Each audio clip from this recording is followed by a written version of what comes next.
ಭಾಗ್ಯಲಕ್ಷ್ಮಿ ನಾಳಿನ ಸಂಚಿಕೆಯಲ್ಲಿ ತನ್ವಿ ಹತ್ರ ಶ್ರೇಷ್ಠ ಬಂದು ಮಾತಾಡ್ತಾಳೆ. ತನ್ವಿ, ನಾನು ನಿನ್ನ ಜೊತೆ ಮಾತಾಡಬೇಕು ಅಂತ ಹೇಳ್ತಾಳೆ. ತನ್ವಿ ಇದ್ದವಳು, ನೋಡಿ ಶ್ರೇಷ್ಠ ಆಂಟಿ, ನನಗೆ ನಿಮ್ಮ ಜೊತೆ ಮಾತಾಡೋಕ್ಕೆ ಇಷ್ಟ ಇಲ್ಲ.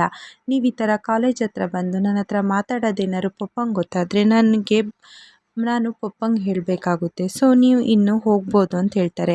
ನಾನು ನಿನ್ನ ಪಪ್ಪನ ಬಗ್ಗೆ ಮಾತಾಡೋಕ್ಕೆ ಬಂದಿಲ್ಲ ತನ್ವಿ, ನಿಮ್ಮ ಅಮ್ಮನ ಬಗ್ಗೆ ಮಾತಾಡೋಕ್ಕೆ ಬಂದೆ ಅಂತ. ಅಮ್ಮನ ಬಗ್ಗೆನಾ? ಏನು, ಯಾಕೆ ನಿಂಗೇನು ಗೊತ್ತಿಲ್ವಾ? ಎಲ್ಲರಿಗೂ ಗೊತ್ತುಂಟು, ಆದಿ ಬ್ರದರ್ ಮತ್ತು ಭಾಗ್ಯನ ಮದುವೆ ಬಗ್ಗೆನೇ ಎಲ್ಲರೂ ಮಾತಾಡ್ತಿದ್ದಾರೆ, ನಿನಗೆ ಗೊತ್ತಿಲ್ವಾ? ಏನು ಹೇಳ್ತಿದ್ದೀರಾ ಆಂಟಿ?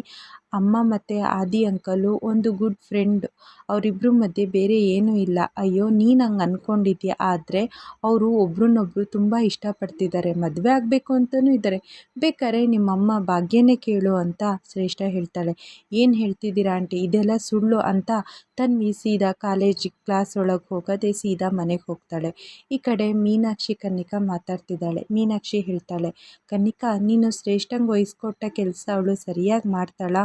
ಹ್ಞೂ ಅತ್ತೆ, ಅವಳಿಗೆ ಭಾಗ್ಯನ ಕಂಡ್ರೆ ಒಂಚೂರು ಆಗಲ್ಲ, ಹಾಗಾಗಿ ಈ ಕೆಲಸನ ಅವಳು ಮಾಡೇ ಮಾಡ್ತಾಳೆ ಅಂತ ಹೇಳ್ತಾರೆ. ನೋಡಿ, ಶ್ರೇಷ್ಠಂದೇ ಫೋನ್ ಬಂತು. ಶ್ರೇಷ್ಠ, ಏನಾಯಿತು, ನಾನು ಹೇಳ್ಕೊಟ್ಟಂಗೆ ಮಾಡ್ತೀಯಾ ಅಂತ ಕೇಳಿದ್ದು. ಹ್ಞೂ, ತನ್ವಿಗೆ ಎಲ್ಲ ವಿಚಾರ ಹೇಳಿದ್ದೀನಿ ಕನ್ನಿಕಾ, ನೀನು ಏನು ಯೋಚನೆ ಮಾಡಬೇಡ, ಇನ್ನು ನಾವು ನಿಂತು ನೋಡೋದಷ್ಟೇ, ಈ ಮದುವೆನ ತನ್ವಿನೇ ನಿಲ್ಲಿಸ್ತಾಳೆ ಅಂತ ಹೇಳ್ತಾರೆ. ಅಷ್ಟೊತ್ತಿಗೆ ಸರಿ ಆಯಿತು ಅಂತ ಕನ್ನಿಕಾ ಫೋನ್ ಕಟ್ ಮಾಡಿ, ನೋಡಿ ಅತ್ತೆ, ಶ್ರೇಷ್ಠ ಕೆಲಸನ ಮುಗಿಸಿದ್ದಾಳೆ, ತನ್ವಿಗೆ ಎಲ್ಲ ವಿಚಾರ ಹೇಳಿದ್ದಾಳೆ, ಇನ್ನು ಆದಿ ಬ್ರದರ್ ಭಾಗ್ಯನ ಮದುವೆ ಆಗಲ್ಲ, ಈ ಮನೆಗಂತೂ ಭಾಗ್ಯ ಸೊಸೆಯಾಗಿ ಅಂತೂ ಬರೋದೇ ಇಲ್ಲ, ನೀವೇನು ಇನ್ನೂ ಚಿಂತೆ ಮಾಡಬೇಡಿ ಅಂತ ಮೀನಾಕ್ಷಿಗೆ ಹೇಳ್ತಾಳೆ.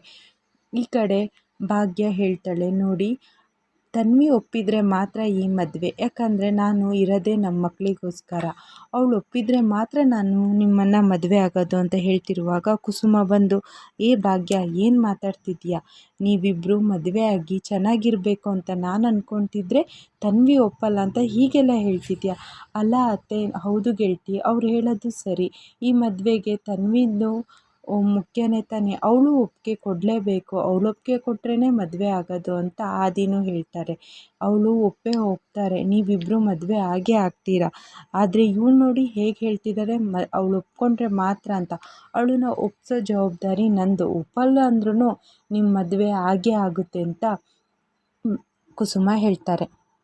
ಅಷ್ಟೊತ್ತಿಗೆ ಕಾಮತ್ತು ಮತ್ತು ಕಿಶನ್ ಮನೆಗೆ ಬರ್ತಾರೆ. ಓ, ಬನ್ನಿ ಮಾವ, ಕೂತ್ಕೊಳ್ಳಿ ಅಂತ ಭಾಗ್ಯ ಹೇಳ್ತಾಳೆ. ಏನಮ್ಮ ಭಾಗ್ಯ, ಚೆನ್ನಾಗಿದ್ದೀಯಾ ಅಂತ ಕೇಳ್ತಾರೆ. ಹ್ಞೂ ಮಾವ, ಚೆನ್ನಾಗಿದ್ದೀನಿ, ನೀವು? ಹಾಂ, ನಾನು ಚೆನ್ನಾಗಿದ್ದೀನಿ. ಏನು ಮಾವ, ಇಷ್ಟು ದೂರ ಬಂದ್ರಿ, ಇನ್ನೇನು ಮದುವೆ ವಿಚಾರ ಮಾತಾಡೋಣ ಅಂತ ಬಂದ್ವಿ, ಇಷ್ಟು ಬೇಗನಾ ಮದುವೆ ವಿಚಾರನ? ಅಲ್ಲ ಮಾವ, ತನ್ವಿ ಇನ್ನೂ ಒಪ್ಪಿಗೆ ಕೊಟ್ಟಿಲ್ಲ, ಅವಳು ಒಪ್ಪಬೇಕು, ಅವಳು ಒಪ್ಪ ಮೇಲೆ ಈ ಮದುವೆ ವಿಚಾರನೆಲ್ಲ ಮಾತಾಡೋಣ ಅಂತಿದ್ದೆ. ಅಯ್ಯೋ, ತನ್ವಿಗೇನು ಮದುವೆ ವಿಚಾರ ಮಾತ್ರ ಹೇಳೋಕ್ಕಲ್ವಾ, ಅದ್ರದ್ದು ಬೇರೆದೆಲ್ಲ ಮುಗಿಸ್ಬಿಡೋಣ ಕೆಲಸನ ಅಂತ ನಾವು ಅಂದ್ಕೊಂಡಿದ್ದೀವಿ. ನೀವು ಹುಡುಗನ ಮನೆಗೆ ಬನ್ನಿ, ಹುಡುಗನ ಮನೆಯೆಲ್ಲ ನೋಡಿ, ವಧುಪಚಾರ ವರಪಚಾರ ಎಲ್ಲ ಮಾಡಬೇಕಲ್ಲ, ಹಾಗಾಗಿ ಆ ವಿಚಾರದ ಬಗ್ಗೆ ಮಾತ್ರ ನಾವು ಮಾತಾಡೋಕ್ಕೆ ಬಂದೆ. ತನ್ವಿ ವಿಚಾರ ಮತ್ತೆ ನೋಡ್ಕೊಂಡ್ರೆ ಆಯಿತು, ಮದುವೆಗೆ ಇನ್ನೂ ಟೈಮ್ ಇದೆ ಅಲ್ವಾ, ಅಷ್ಟರೊಳಗೆ ಅವಳು ಒಪ್ಕೊತಾಳೆ ಅನ್ನೋಷ್ಟೊತ್ತಿಗೆ ತನ್ವಿ ಬರ್ತಾಳೆ. ಅಮ್ಮ ಏನು ಬಂಗಾರಿ, ಏನಾಯಿತು, ಯಾಕೆ ಇಷ್ಟು ಬೇಗ ಕಾಲೇಜಿಂದ ಬಂದೆ ಅಲ್ಲ ಅಂದಾಗ, ನಾನು ಕೇಳಿದ್ದು ನಿಜನಮ್ಮ ಅಂತ ಕೇಳ್ತಾರೆ. ಏನಮ್ಮ ಅಂದಾಗ, ನೀವು ಆದಿ ಅಂಕಲು ಮದುವೆ ಆಗ್ತಿದ್ದಾರಂತೆ.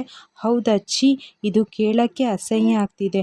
ನೋಡಿ ಅಮ್ಮ, ನಿಮ್ಮ ಬಾಳಲ್ಲಿ ಪಪ್ಪ ಮಾತ್ರ ಇರಬೇಕು, ನಾನು ಮತ್ತೆ ಯಾರೂ ಬರೋಕ್ಕೆ ಇಷ್ಟಪಡಲ್ಲ, ಇದು ಕೇಳೋಕ್ಕೆ ನನಗೆ ಅಸಹ್ಯ ಆಗ್ತಿದೆ.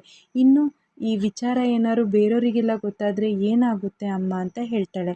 ಇಷ್ಟು ಇವತ್ತಿನ ಸಂಚಿಕೆಯಲ್ಲಿ ನಾಳೆಯ ಸಂಚಿಕೆಯಲ್ಲಿ ನಡೆಯುತ್ತೆ. ಈ ವಿಡಿಯೋ ಇಷ್ಟ ಆಗಿದ್ದರೆ ಲೈಕ್ ಮಾಡಿ, ಶೇರ್ ಮಾಡಿ, ಹಾಗೆ ಚಾನಲ್ನ ಸಬ್ಸ್ಕ್ರೈಬ್ ಮಾಡಿ.